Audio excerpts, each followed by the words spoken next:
In this video, I'm going to talk to you about the story of a Kerala town called Kodungallur.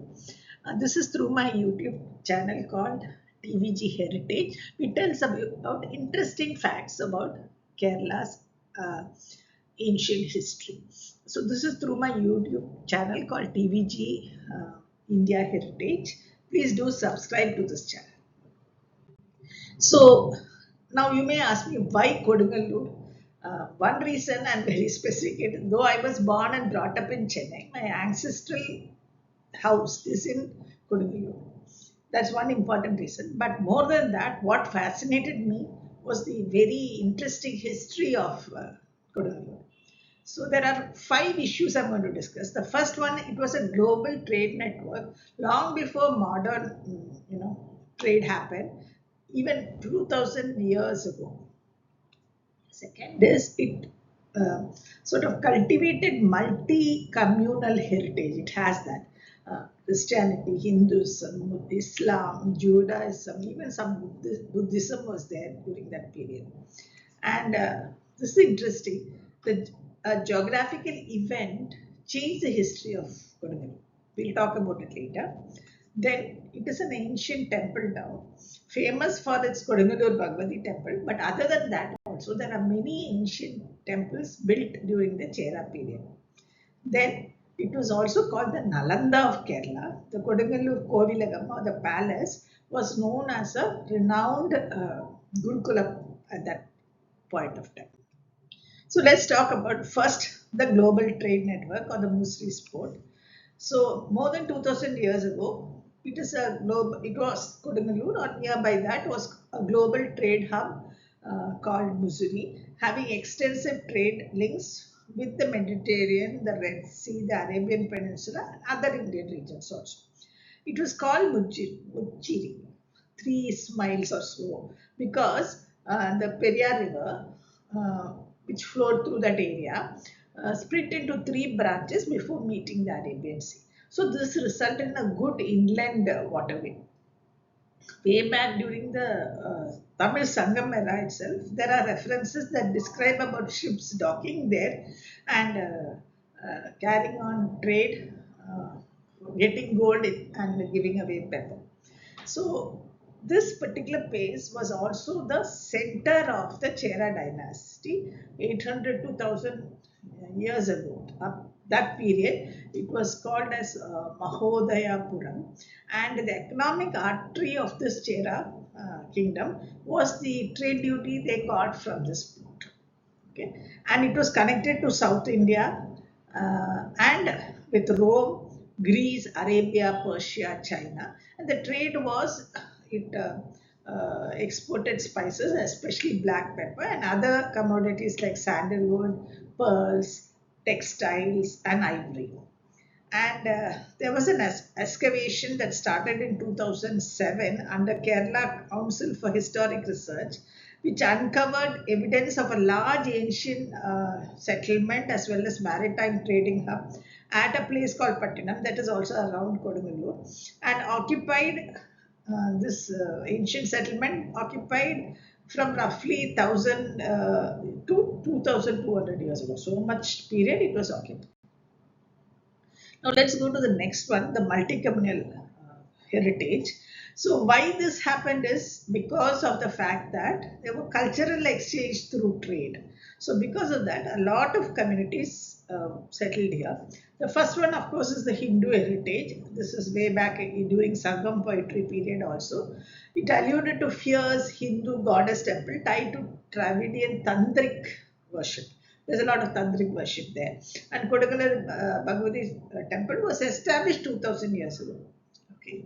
Then comes the Christian heritage. According to tradition, St. Thomas the Apostle arrived in Kodungallur about 1800 years ago and established the first Christian church here, St. Thomas Church, and therefore marking the arrival of the Christian community, Nasranis as they are called here. Then Jewish heritage. Jewish traders from the Middle East also came here 2000 years ago.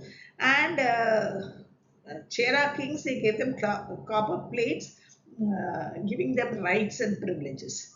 Then About 1400 years ago, legend says that Chairman Juma Masjid was established by the or commissioned by the Chairman Perumal, the last Chera king who converted to Islam and died in Mecca.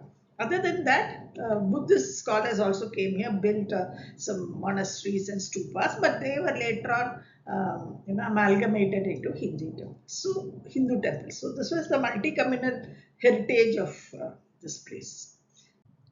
Now comes a very interesting fact: how geography the, uh, changed history. This is the Great Flood of 1341 CE.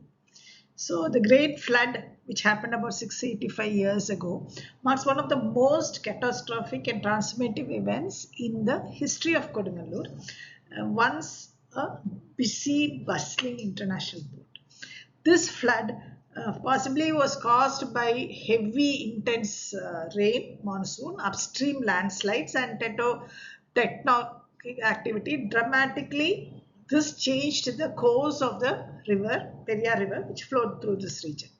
The mouth of the river silted up, blocking the harbor and making it difficult for big sea vessels, ships to land here. Because of this, what happened? It led to the collapse of this Mussoorie as a port, severing its economic lifeline. Trade routes shifted from Mussoorie to more newer ports like Cochin and Kozhikode, and Kodungallur's international importance rapidly declined. And with this, also the economic and political decline of the Chera dynasty happened. You can see here that before the flood, there was a waterway. After that, it no longer existed. It was full of silt. Now let's talk about Kodungallur, the ancient temple town. Now, Kodungallur Bhagavati existed even 2000 years ago, though it was rebuilt again and again by the Chera kings. And the original shrine was even believed to be as old as the Iron Age, and it was supposed to have been a kaava, a sacred grove. The mythology says that to destroy the Asura Daruka, Shiva created Bhadrakali from his third eye and as a fierce and powerful goddess. The next temple we are going to talk about is the Kitodi Shiva temple. This is believed to be 1600 to 1900 years old, though it's not as well known. And unfortunately, it was also destroyed due to invasions. And it is connected to the ancient Chera capital of Mahodayapuram. And it's also called a Thali temple, which means that this temple also had administrative and religious affairs conducted from there. Next, we're going to talk about the famous Tirunjikulam Mahadeva temple. This is about 1200 to 1400 years old and is considered again as one of the oldest Shiva temples. And here, the Shivalinga is supposed to have been consecrated by Parsurama himself. That's the legend or the myth. And it is said that Shiva and Parvati, after their marriage in Kailasa, arrived here. And so Shiva is supposed to have the Grihastha Rupam. And here people pray for getting marriage to happen or marriage to be happy and so on. In fact, it is mentioned in the Tevaram hymns by Tamil Nayanmas like Sundara, and he's supposed to have attained moksha also from this temple. Next, we talk about the Sringapuram Shiva temple. This is about 1000 to 1300 years old, and it is located very close to the fierce Shakti shrine of Bhagavati, and it is supposed to act as a pacifying energy of Lord Shiva, representing cosmic equilibrium between destruction and renovation. Next, we talk about the Tirukula Shekharapuram Sri Krishna temple, which was built about 1000 to 1200 years ago and believed to have built by the Vaishnavite Kulashekar Alvar. and one of the oldest Vaishnavite temples in Kerala. And Kulashiva Alvar is supposed to have composed the Sanskrit work Mukunda Mala from here. And finally, we talk about the Balagadeshapuram temple, which was built about 500 to 700 years ago. And actually, it is supposed to have built after that great flood and dedicated to the child form of Ganesha. And it has one of the tallest idols, 6 feet, including the pedestal of Lord Ganesha. And it is also unique that it is a north facing Ganesha. So, and then here are some of the temple pictures. Some of these pictures have been new pictures, some of them are old pictures and some, before being rebuilt, and some of them are only the sequels. Okay. Next, we will see the Kodungallur Kovilagam, or the Nalanda of Kerala, as it is called. By 400, 500 years ago, Kodungallur came under the kingdom of Cochin, and one branch of this kingdom called Perumbadappu Swarupam settled here and built this Kodungallur Kovilagam or palace.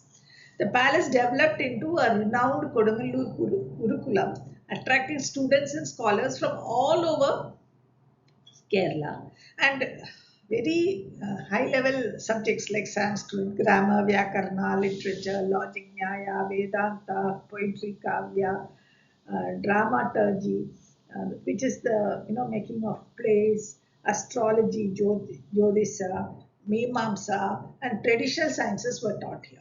And this Kovilagam housed extensive collections of palm leaf manuscripts. The famous celebrated literary figure of Kodungallur is Kodungallur Kunyukuttan Tamran. There are many others, but here we will discuss him. He is earned the title of Kerala Vyasa because he translated the Sanskrit Mahabharata into Malayalam almost single handedly. And legend says that he completed the translation approximately 874 days. So, with these five aspects of Kodungallur, which fascinated me, and I hope it is interesting to you.